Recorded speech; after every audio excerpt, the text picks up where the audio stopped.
Good afternoon, everyone. I am Dr.S.Geetha, Assistant Professor, Department of English, Dr. S.N.S. Rajalakshmi College of Arts and Science. My case study topic is natural disaster.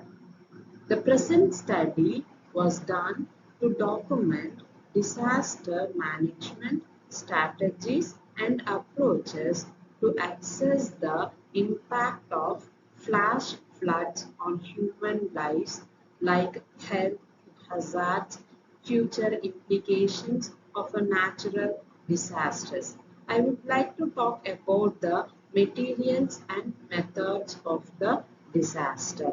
It has the both quantitative as well as the qualitative of the method. So it includes the data collections from the primary sources from the collectorate and interviews with the district civil administrations, health officials and army officials who has organized these operations, restorations of communication and transport, mass casualty management and informal discussions with social resistance.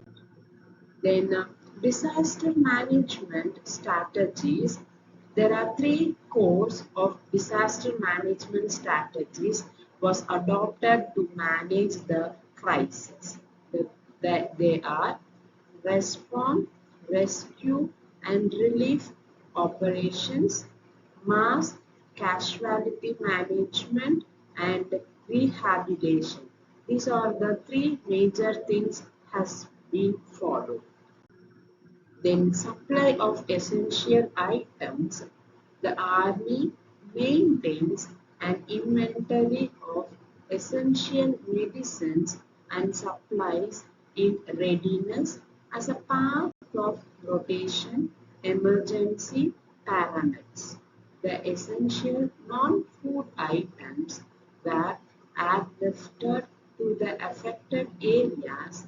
These included blankets, tents, gum roots, and clothes. So these are the essential things for the people. Gloves and masks were provided for the person who were working to clear the disease from the roads and near the affected buildings. Then water, sanitation and hygiene. So these are the things that are important to live a healthy life during the disaster. The public health is seriously threatened in disasters, especially due to lack of water supply and sanitation. People having lost their homes and living in temporary shelters like tents puts a great strain on water and sanitation facilities. The pumping station was used away, thus disputing water supply in the township. A large number of toilets becomes non-functional as they were filled with slip. As houses were built at the foothills of the Himalayan mountains, temporarily arrangements of deep trench were made while the army engineers made field flush trains for use by the troops. Then supply of essential items. So the essential items like medicines are supplied for the emergency purposes. So the essential non-food items were airlifted to the affected areas. These included blankets, tents, gumboot and cloths, gloves and masks were provided for the person who were working to clear the barriers from the roads and near the affected buildings. Then food and nutrition. There was an impending conditions, high risk of food shortage and crisis of hunger and malnutrition.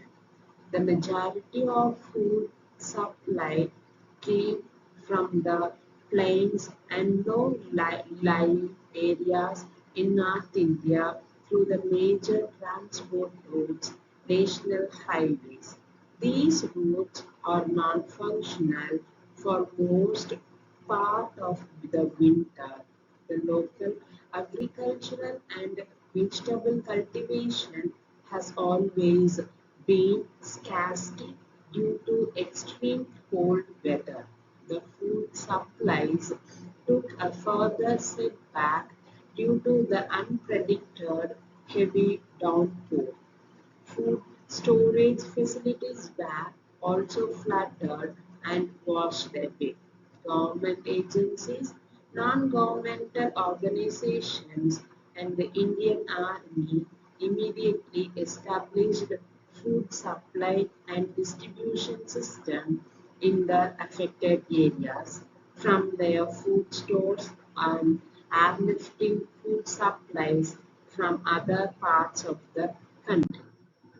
Then political context, the disaster became a security threat. The area has a high strategic importance, being at the line of control with China and Pakistan. The Indian Army is present in the region to defend the country's borders.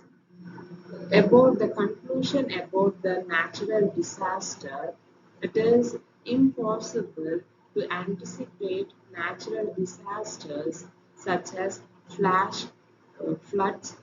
However, disaster preparedness plans and protocols in the civil administrations and public health system could be very helpful in rescue and relief and in reducing casualties and adverse impact on the human life and socio-economic conditions. Similar training and drill in civil administration and public health system in emergency protocols for secure relief, mass casualty management and communication will prove very useful in effective disaster management to save life and restore health of the people. So this is the case study about the natural disaster in the India. Thank you for listening.